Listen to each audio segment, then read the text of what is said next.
This is the last of the 6 programs we've had for this year.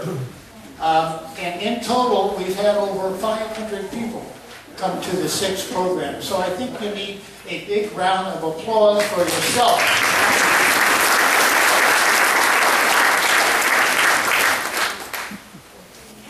Any empty seats anywhere? 1 and 2 down here in the front.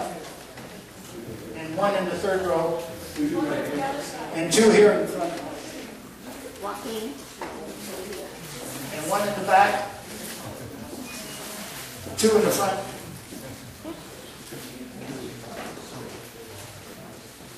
I think we need to build a better or a bigger arts center to hold another 10, 15, 20 people.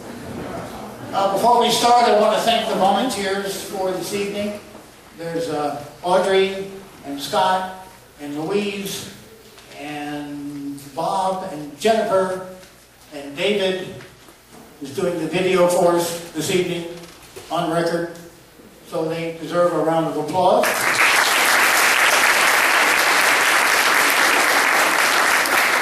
And also I want to thank the staff of the Performing Arts Center, Andrew and Brian, for their support during all of these 6 programs.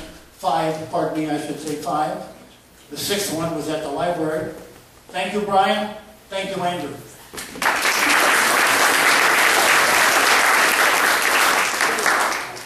And I have a personal comment to make about Black Bart. It has nothing to do with any organization. It's just from me to you. I'm glad to see that Bart is back in Cloverdale, even for just 1 evening. Maybe somewhere we can stretch it out to a weekend. We have 2 speakers this evening. The first speaker is a graduate of UC Santa Barbara, master's degree in history. She's had 20 years working for Wells Fargo Historical Services, which is a division of Wells Fargo Bank. She's headquartered in the main office in San Francisco, and she has volunteered her time to come up here this evening and speak to us.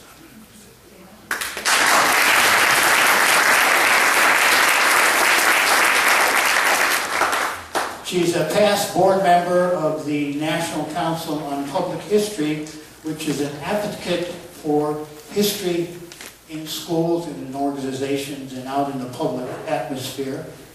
She's a past member of the Women's Heritage Museum in San Francisco and a past director of the Mill Valley Historical Society. Please welcome Marianne Babel, Vice President, Wells Fargo Historical Services.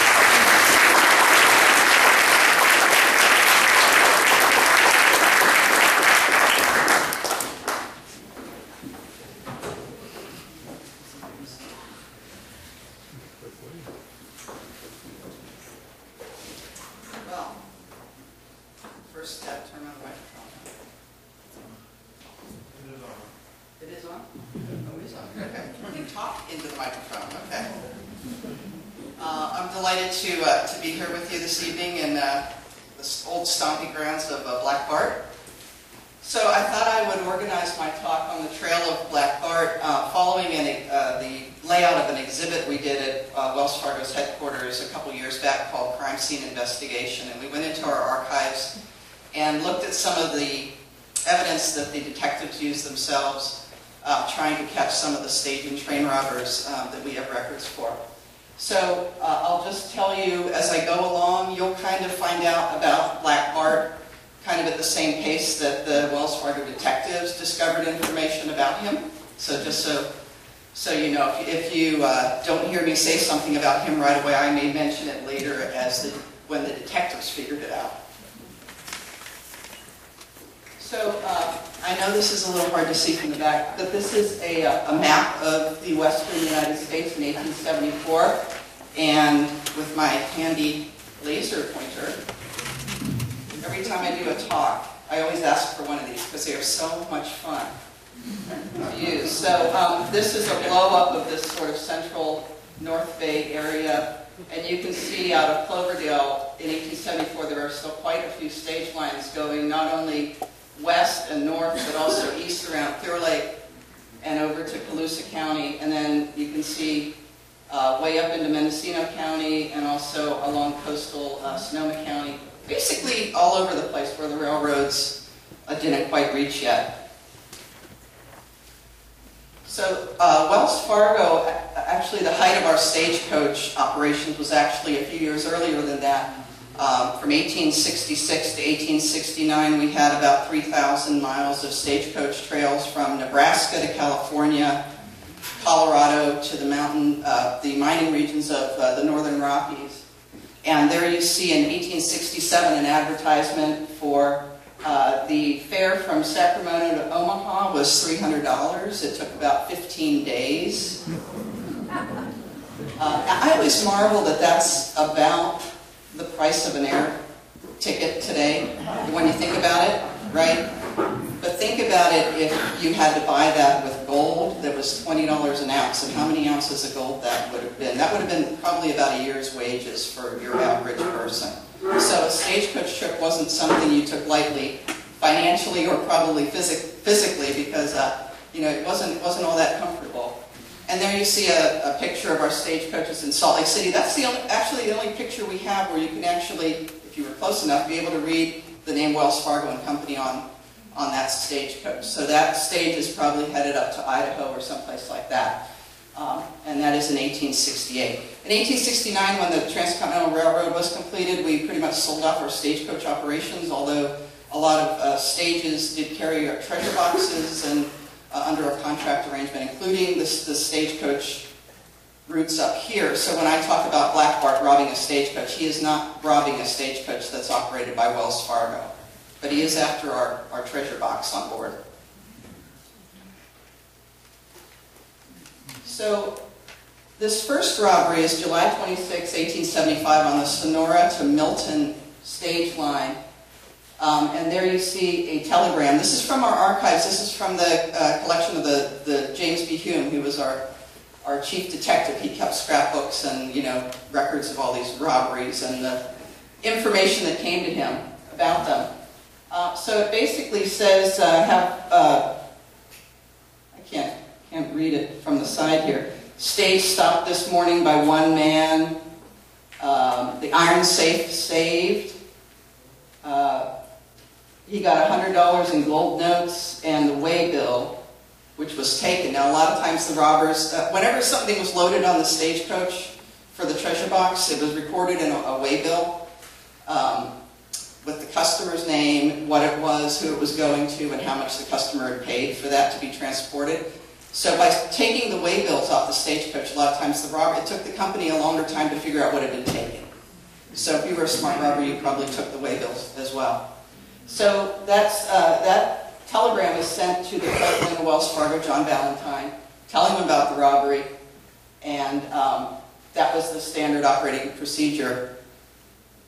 And it was the responsibility of the nearest Wells Fargo agent to send that telegram to notify headquarters of the robbery, arrange printing of reward posters, whatever else needed to be done locally, and arrange posse for pursuit.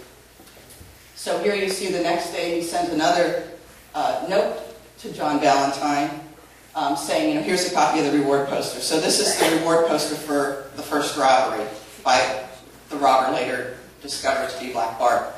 And you can see they just describe him as one man, masked. He usually wore a flour sack type of mask, armed with a 16 shooter, that's a Henry rifle, a repeating rifle, and a double-barreled shotgun. This was the only robbery where he actually had two weapons. I mean, because he escaped on foot, so to carry a Henry rifle is awfully heavy. He actually sold the rifle while he was making his escape to a farmer, and he sold it for $10, and the farmer's wife gave him a $20 gold coin, and he I'm sure, got a lot of pleasure out of giving her change out of the $165 in currency that he had stolen from the treasure box. So this is a quote from a convicted stage robber. There you see, this is what Black Bart was after, the treasure box. They were made of pine and oak reinforced with metal bands. Now, on some stagecoach routes, like the Sonora to Milton route, there were so many robberies on that stage route that they also used iron safes that were bolted into the stage. So you saw from that telegram that he actually couldn't break into the iron safe on that particular stage, but he did get some currency.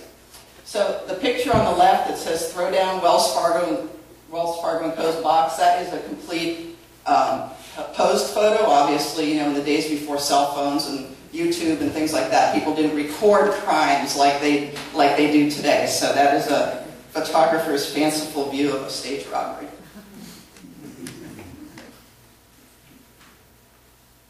So to protect the treasure boxes, we used, of course, shotgun messengers, and there you see N.C. Wyeth, depiction of a stage driver and shotgun messenger. And also secrecy. The best security in the express business, which was, you know, in addition to the banking side of our business, it was the transportation of goods and valuables. Secrecy, obviously, when people didn't know that there was a large amount of treasure coming down on the stagecoach, that was a good thing. So when you had to transmit information, you sent it in a cipher or code, and you can, if you could read that there, it says, "Was advised of range hideous occurred 35 miles east of Baker," this is Oregon, "no particulars yet, Baker agent says reflux." So they had a code book that you know, nonsensical phrase, range hideous, from the code book. They had various procedures where they would be able to match up the coded word to what they really meant to say. So he's saying robbery today, and reflux means officers in pursuit. So that was one way they could get information back and forth about either pursuit of robbers or what was being sent on the treasure box, or anything they wanted to keep secret. They actually used it for, you know, mergers and acquisitions too, as we call it today. And they weren't even dealing with Bloomberg and CNN. So still did that. So James Hume was our chief special agent, you know, detective. We called them special agents. We still have people in the company that actually have that job title. One of them works with me in the museum. She's our first female special agent. She's been with the bank for 63 years. But James Hume was a special agent. He started working for Wells Fargo in 1874. He was a former sheriff in El Dorado County. And so it was his job to chase down the bandits on behalf of Wells Fargo. And he had some other, you know, men that worked with him on that as well. And he did a report in 1880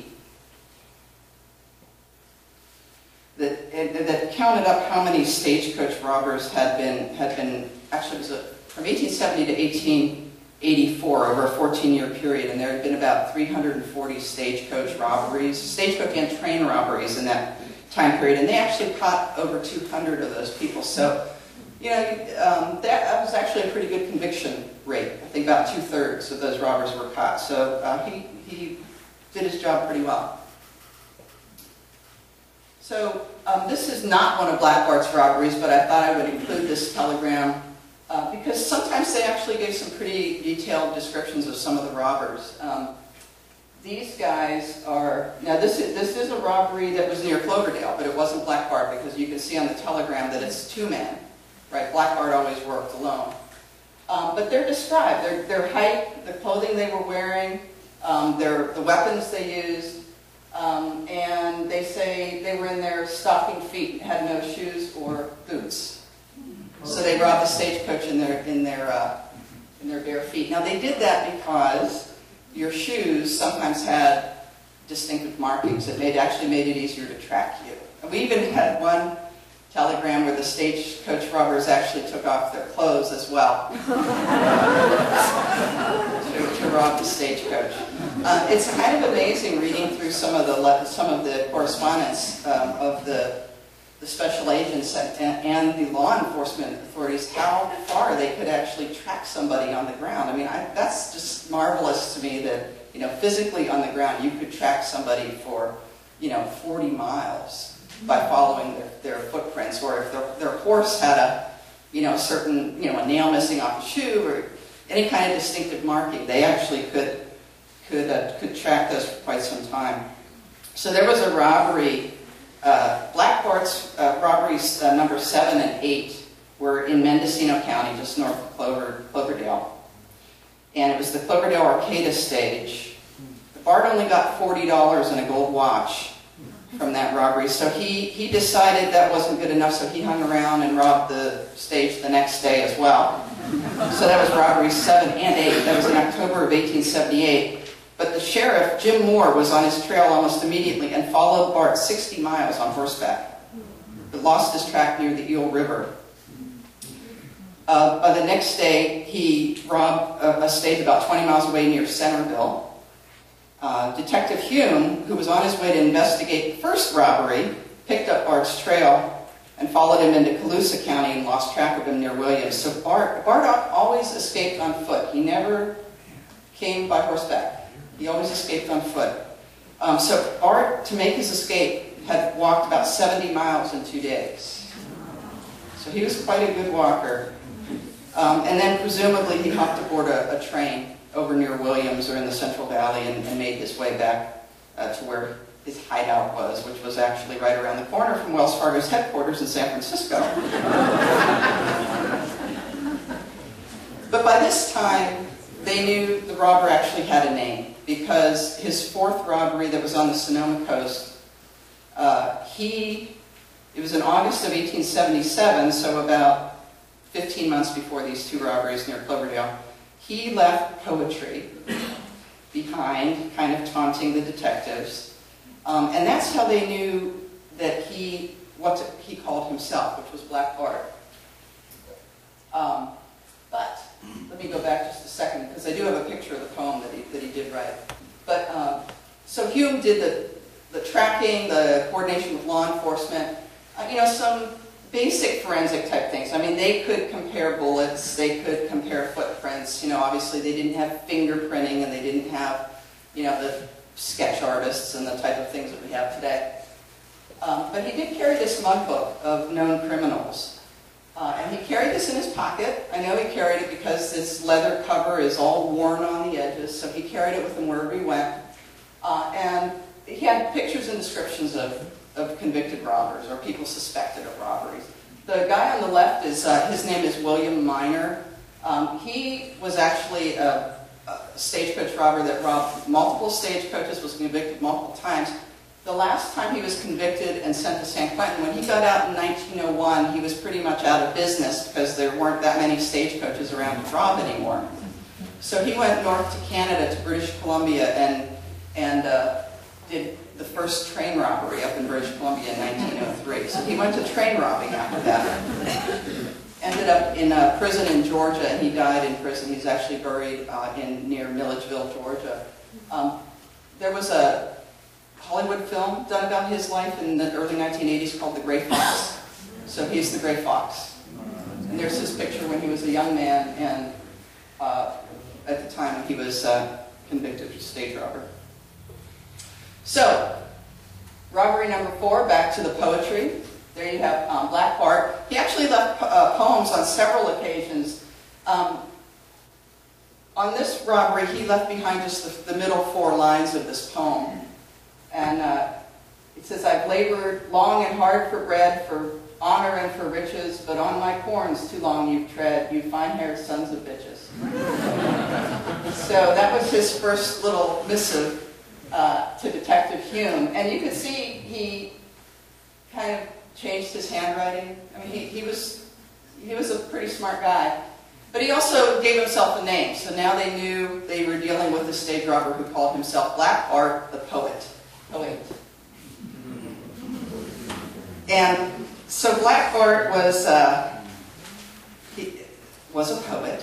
And when he left this note, kind of the press took note. There was a stagecoach robber on the loose who was a poet. And so that he became a bit of a celebrity, or at least people started to take notice of Bart's activities and Wells Fargo's attempts to catch him. He was an educated guy, and he was very well read. His favorite author author was Edward Bulwer, who wrote a very popular book called The Last Days of Pompeii that was very popular in his day. And he's also wrote that famous line, "It was a dark and stormy night."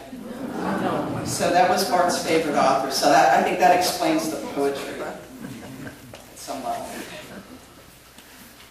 So the drivers for the robberies here near Cloverdale. So usually it was just the driver with a treasure box underneath his feet in the front of the stagecoach. There weren't shotgun messengers on every stage. They were only provided for shipments that required it or routes that required it. If there were too many robberies on a stagecoach route, we just stopped sending treasure for a while on that stage route. But here you kind of get a sense of what it might have looked like from a driver's eye view. This is actually a stereo view, which is really fun if you do look at it in a stereo viewer. It's kind of a 3D scene. But you can see that's the road. There's plenty of places to hide, right? That's Oregon, and it's like the sagebrush forest, but you can see there's still plenty of opportunity to surprise a driver and a team there. So skipping ahead to Black Bart again, they actually did get a description of him finally after he left the poem and they had his name. It was the robberies that number 7 and 8 in October of 1878 in Mendocino County, where Sheriff Moore tracked him for so long, and Jim Hume tracked him also. Bart stopped in at a local ranch asking directions to Lakeport.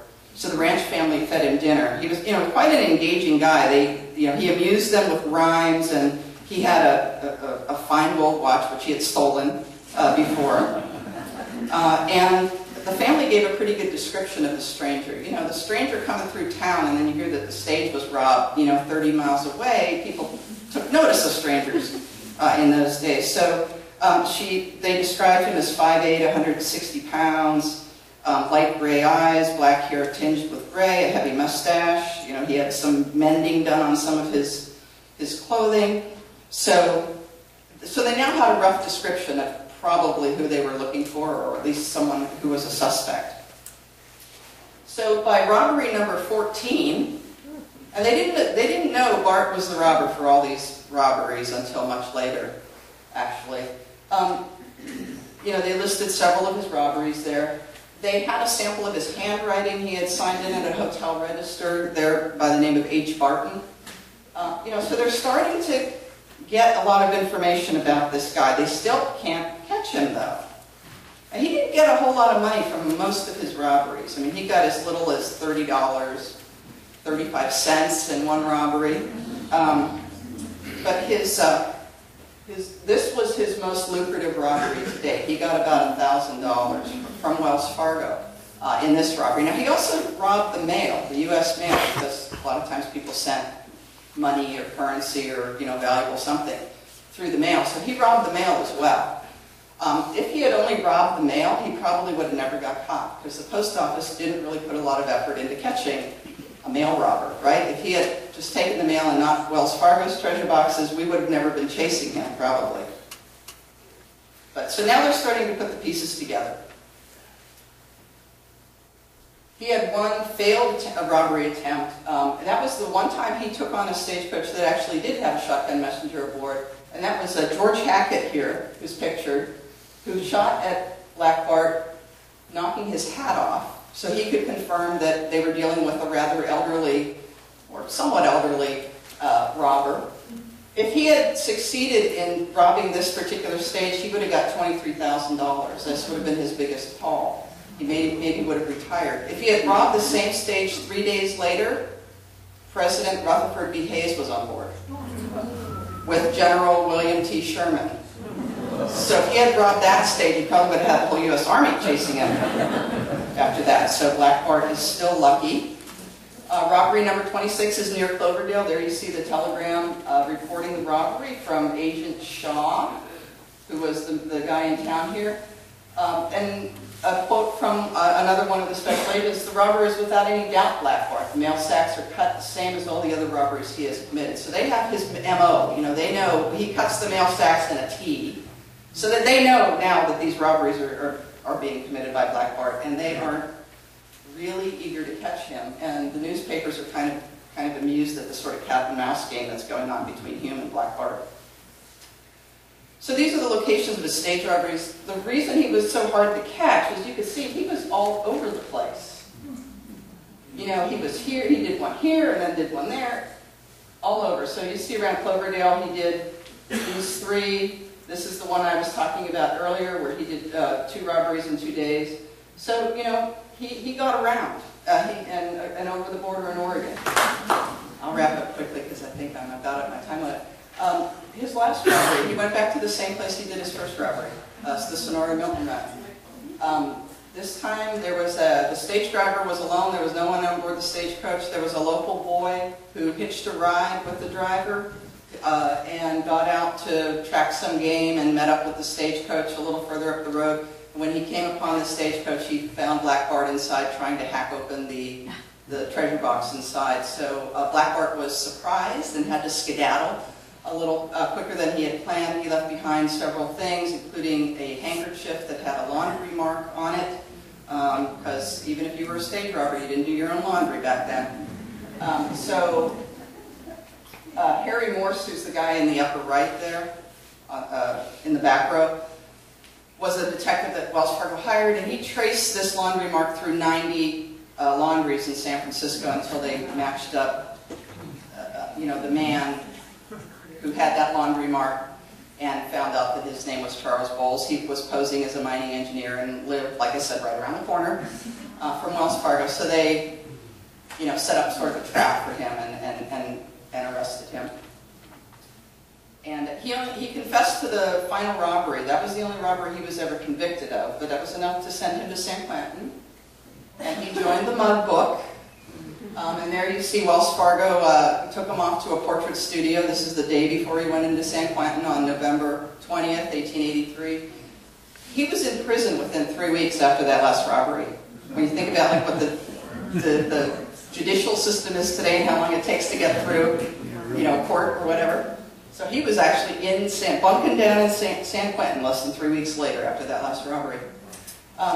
And this whole Mud Book, the robbers don't look particularly menacing, right? And that guy on the lower left there is like Mr. Heaney from Green Acres, right? Or Elmer Fudd, right? That's Grat Dalton, one of the Dalton brothers. So that's his brother right up above him there. So Black Bart actually serves only about 4 years and 2 months in prison. He's pardoned by the governor. He's released from San Quentin in January of 1888. There you see another one of his pictures without his hat on. He hangs out in San Francisco at a hotel. We're keeping our eye on him. He slips out of town in about a month later, and he pretty much disappears from there. Some people thought he committed other robberies, and there certainly were stage robberies by a lone robber following his release from prison. Jim Hume never believed that he actually did another robbery. It was never proved that he did another robbery, but just as a precaution, you know, a full description of him went out to keep an eye on him. Where he died and when is unknown. There's a lot of theories out there. Probably some of you in the audience have your own, but he was kind of as mysterious at the end as he was in the beginning. And you know, like I said, the newspapers and press of the day kind of enjoyed this cat and mouse game, and you know, all wondered would he go back to his life of crime. So who knows? And that's it.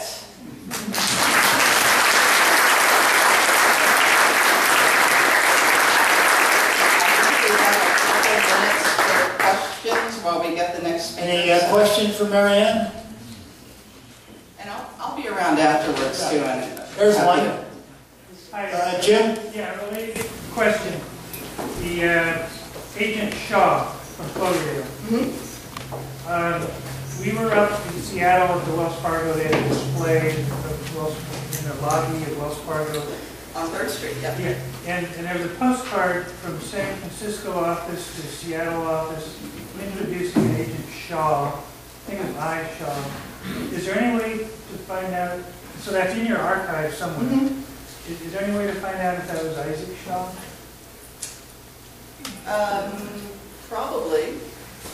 Yeah, I'll have to look and see. You know, I didn't make that connection, but I can look and see what we put into Seattle and see about that. I didn't have time to do a lot of research on the agents here in Cloverdale.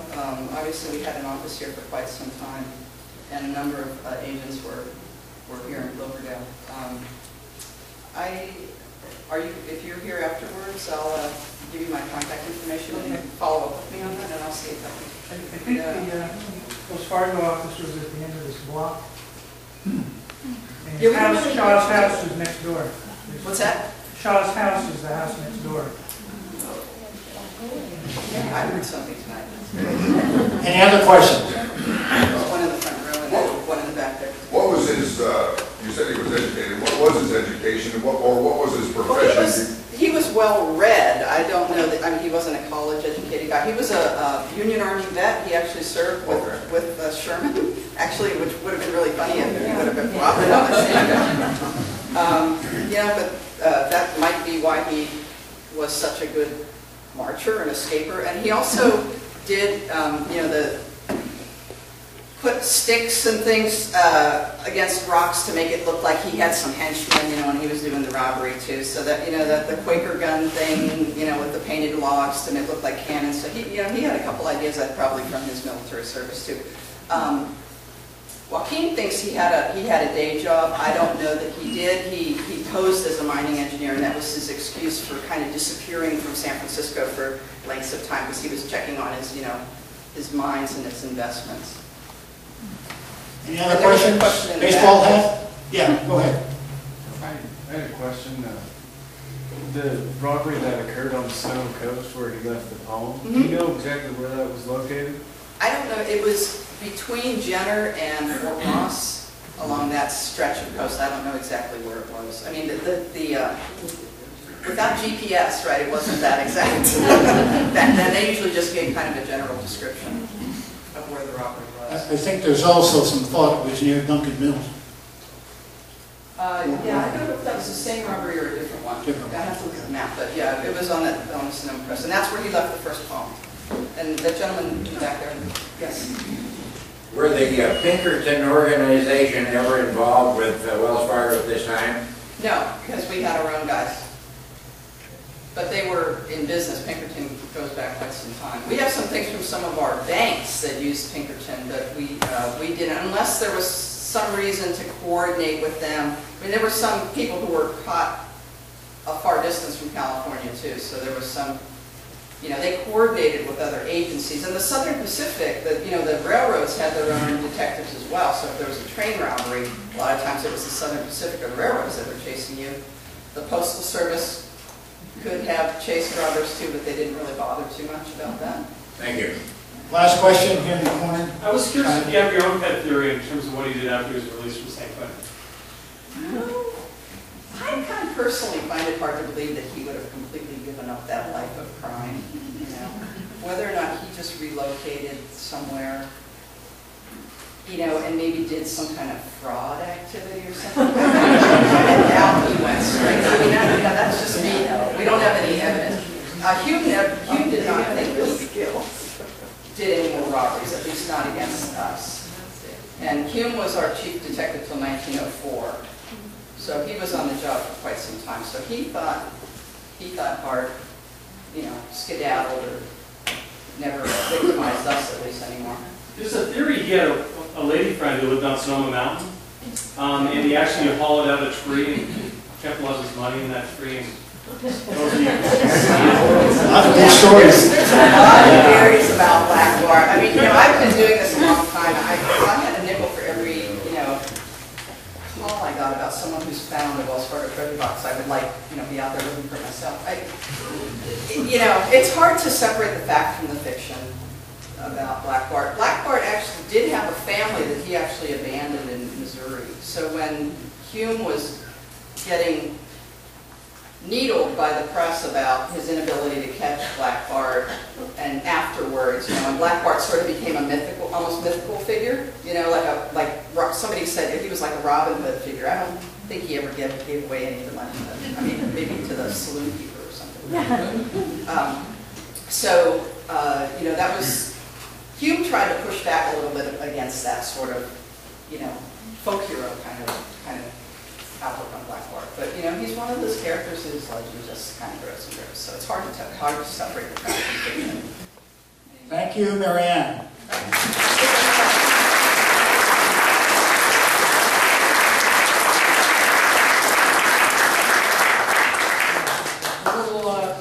Favorite spirits from the Historical Society to Marianne. Thank you very much.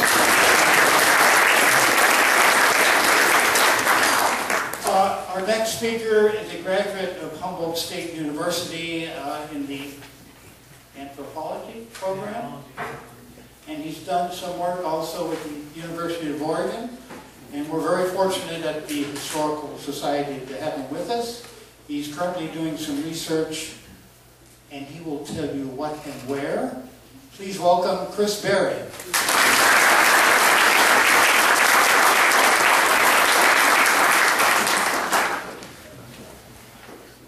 Thank you again, Marianne. That's a fantastic presentation.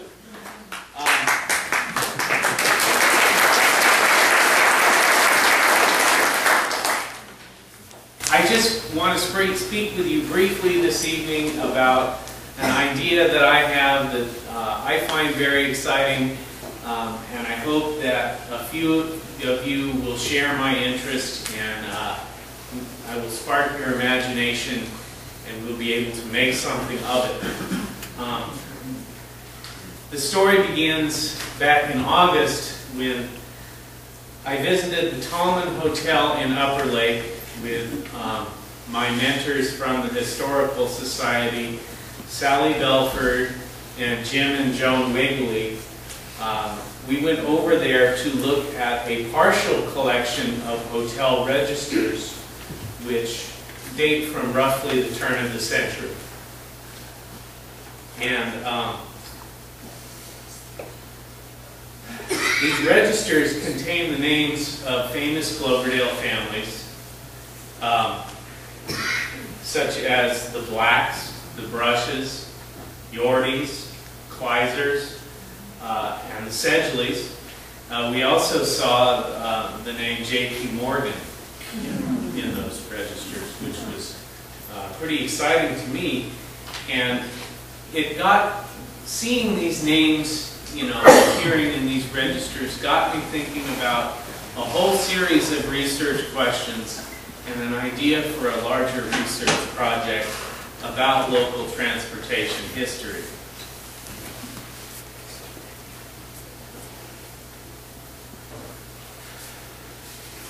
Speaking most generally, it conjured a lot of questions about how, when, and why did early settlers travel between Cloverdale and Clear Lake? And what do local transportation patterns teach us about the relationships between families, industries, and communities?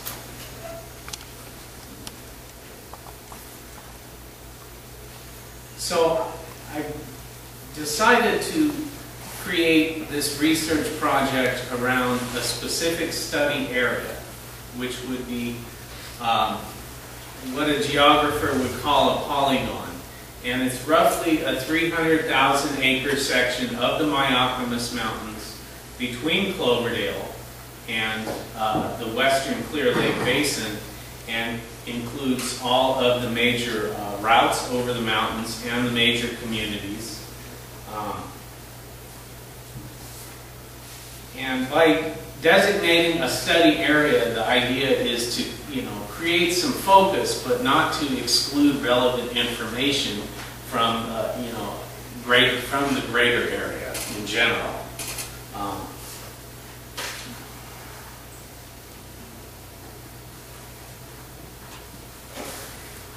So these are the research methods that I'm thinking about. In practice, all of these are really simple, enjoyable things to do. Going out on a Saturday to record a site, you know, which involves doing some mapping, taking some photographs, filling out some site recordation paperwork, is pretty. It's pretty fun way to spend a day. It doesn't really feel like work, And it's important because it creates solid, meaningful connections between our history and our geography. It puts the stories with the places.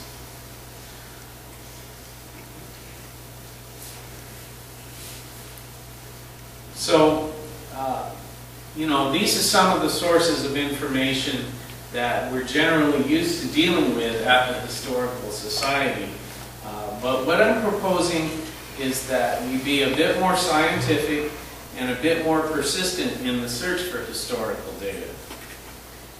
For me, seeing the registers at the Solomon Hotel filled me with a desire to find more primary sources that contain quantitative data, things like logbooks and registers and ledgers that describe exactly who and when and how much. And also orally transmitted information that can be verified and corroborated beyond just being an interesting story.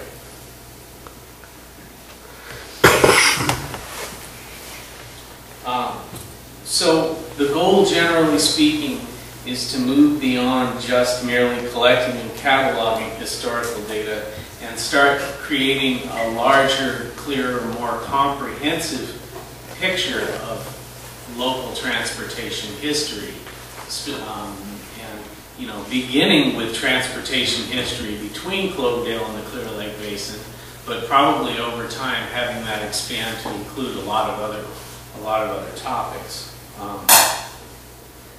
So if any of these ideas pique your interest, I'm hoping that you you know, give it some thought about and think about how you would like to participate or contribute in a project like this. So, moving forward, I do have a written research proposal for the general idea, and I'm willing to provide that to anybody who's interested in taking a look at it and providing constructive criticism and helping refine it. And I'm going to host a brainstorming discussion group at my house on November 29th for people who are interested in designing this project and making it a reality. So that's all I have to say tonight. Thank you.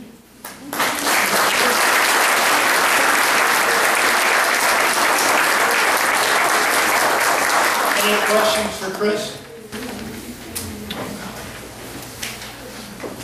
Yes, sir. You had mentioned some site recording, and I'm curious, have you accessed the NWIC database at SSU regarding historical archaeological sites? Which database? NWIC, Northwest Information Center. I'm aware of it. Have you researched that resource yet, though? Yeah, I have never personally gained access to it. I know that you can. It takes a bit of doing. They don't let just anybody in. They don't. Thank you. Any other questions?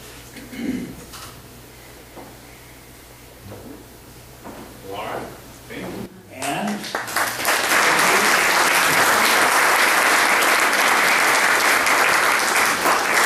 From the Historical Society, Chris, thank you for your contribution.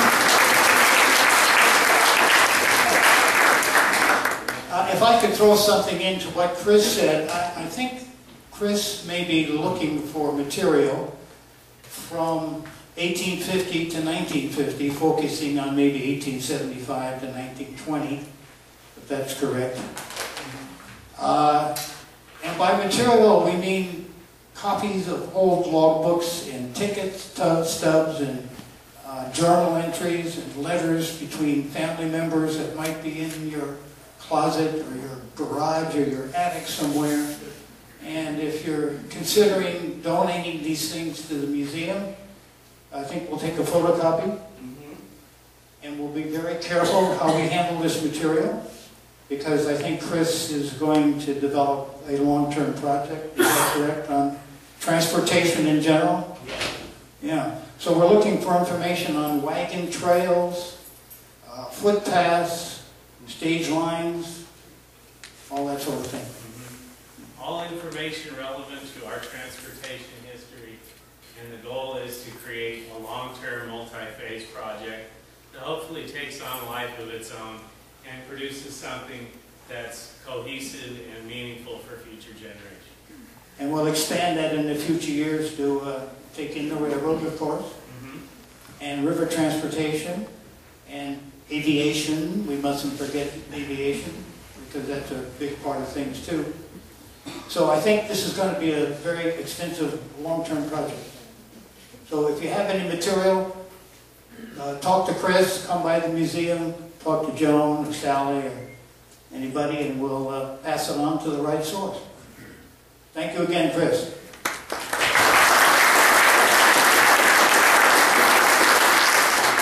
Keeping in the mood of the evening, we have 3 gentlemen that are going to play some good trail music for us. Good old-time cowboy songs right around the campfire.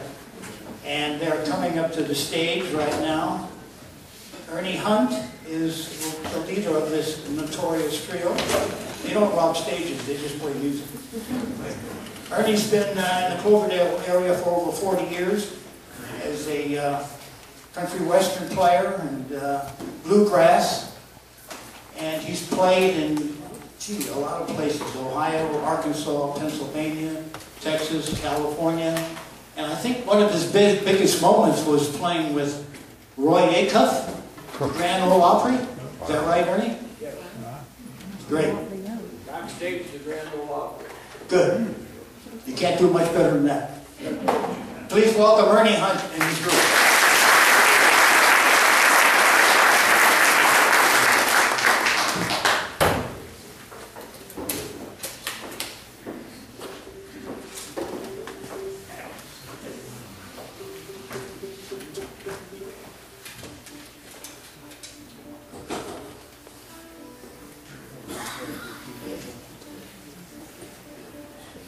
I'd like to thank Joaquin, my new friend, for inviting me to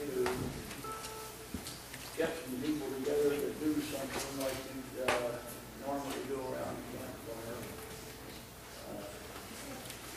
He told us, the way he told me, he says, keep it really simple. So I looked all around Overdale and I couldn't come up with enough, so I went to Hillsburg and I found 2 more guys. So between the 3 of us, we got what you wanted. Yeah, we're simple, all right.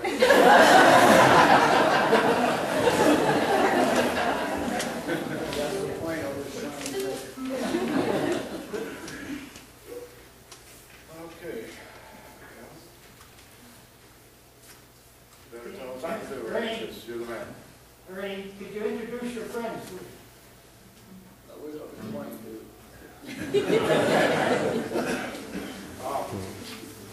Gentleman on my left is from Hillsburg, and name is Floyd Latimer. And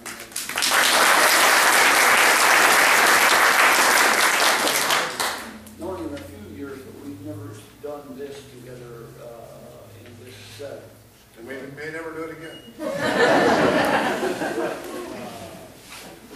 And Joaquin said absolute maximum of 15 minutes. And I figured out if I could tell 2 jokes and play 1 song. You can do 20 But it's measured in fun, and we've had fun trying to get ready for this. We practiced twice, so that's true. We'll get better with time, just like our wine. Anyhow, we're going to do some.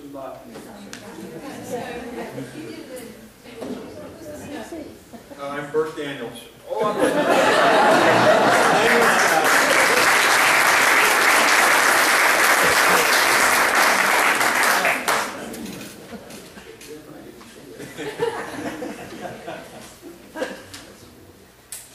Did we figure out what song we want to start with?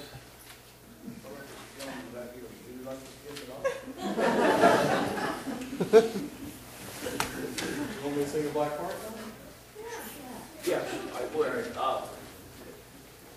This newfound friend over here wrote a song and he about Black Bart, and he used some of the poetry that Black Bart left behind, and it worked out quite well. So he doesn't need the paper. He says he wrote it. I should probably look at it anyway, but that's okay. If I miss a few lyrics, then nobody will know. Nobody will know. It should give us something. Okay.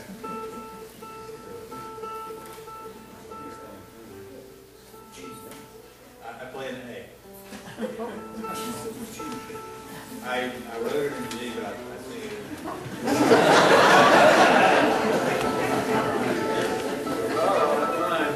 Okay. Black Bart was a noted highwayman, his name was Charlie Boat. He always played the gentleman because Fargo played his dog. He laid his trap around Cloverdale for the state lookout of Lakeport. Left all alive, tell the tale and poetry left for school. I've labored long and hard for bread, for money, boys, for riches. But on these corns too long you tread, you find your sons of bitches.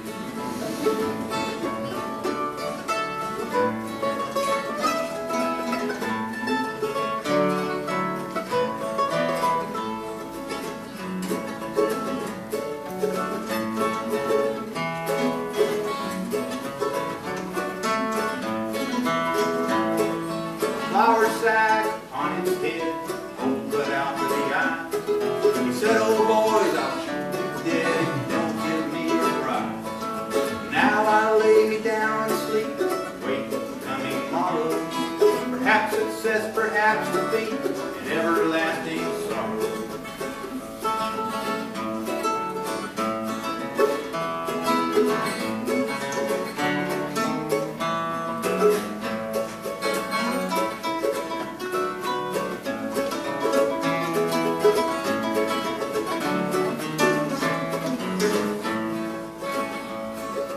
Shotgun in his hand, he never rode a horse. Pointed sticks that looked like guns, he took the good before. Come what may, I'll try it on, my condition can't be worse. If there's money in that box, there's money in my purse.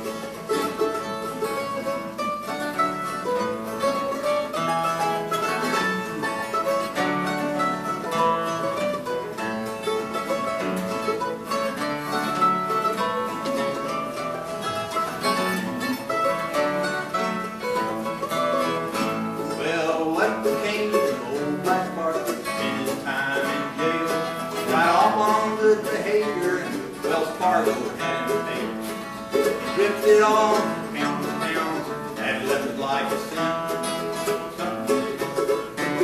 Some say he struck him, and here I stood where wind and rain, with the trees of sobbing, and risked my life for that darn box. Wasn't worth the robbing.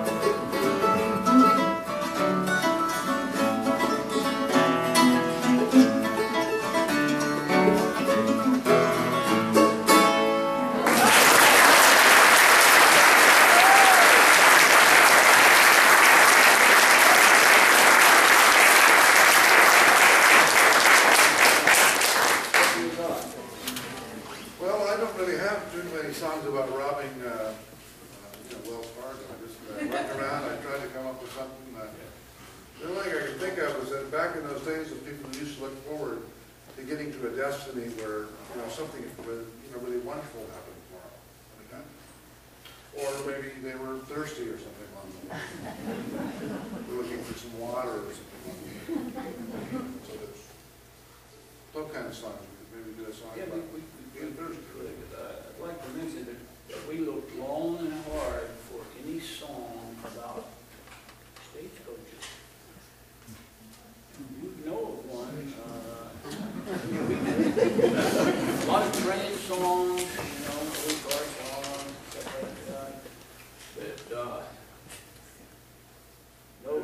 stagecoach songs, and I just happen to think that we should have thought about this. This is the first stage we've seen. I'm sure we could have come up with a song about it. If we keep it just like this, we're going to be on the next stage getting out of it. What you got? How about that Rose of San Antonio?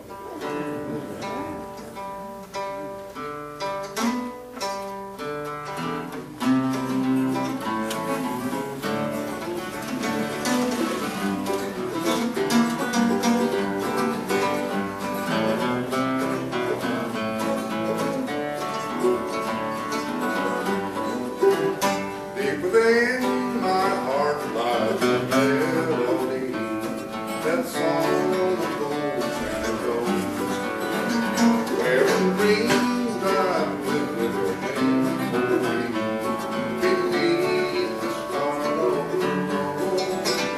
It was there I saw, beside the Alamo, enchanted strange as a moon above. Oh, that moonlit night, that old she was love, still haunts my broken heart with love. Gold in all your splendor, love only my heart. All by my road, Rose of San Antonio, lips so sweet and tender, like petals falling apart. Think once again of my love, my love, Rose of San Antonio, still in my heart all alone. Oh, that moonlit night by the Alamo, it rose my Rose of San Antonio. Let's hear a little mandolin.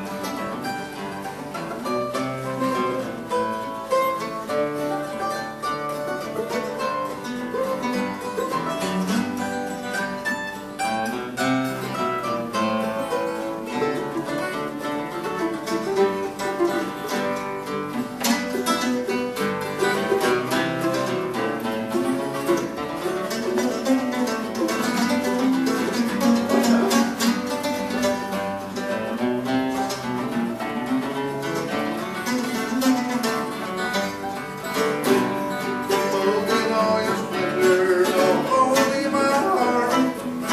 Draw back my road, Rose of San Antonio. Lips all sweet and tender, like petals falling apart.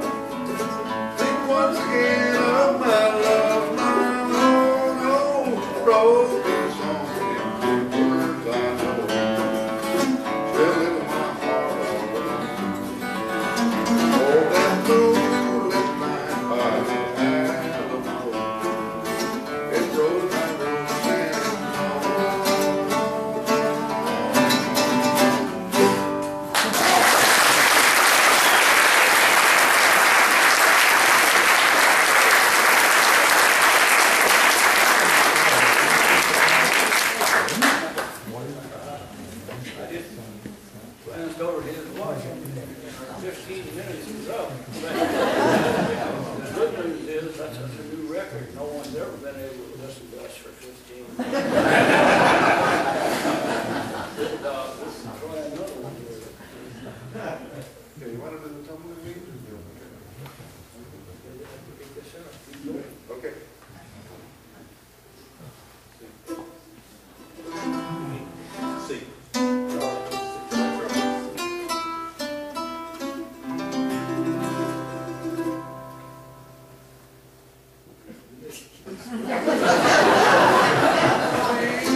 about somebody getting stranded out where they shouldn't have been without water. Oh, day I faced the barren waste without a taste of water.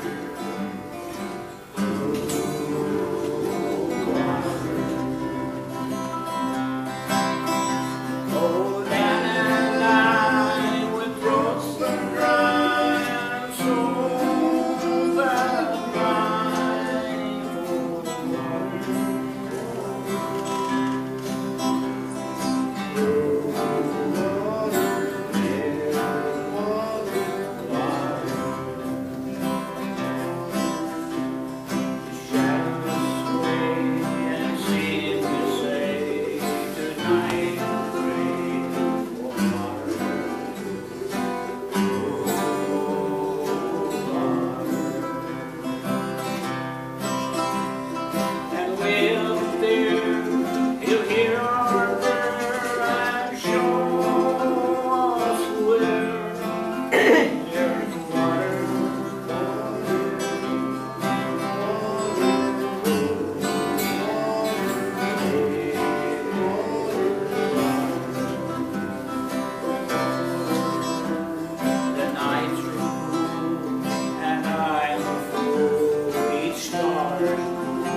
if you're a member of the Historical Society.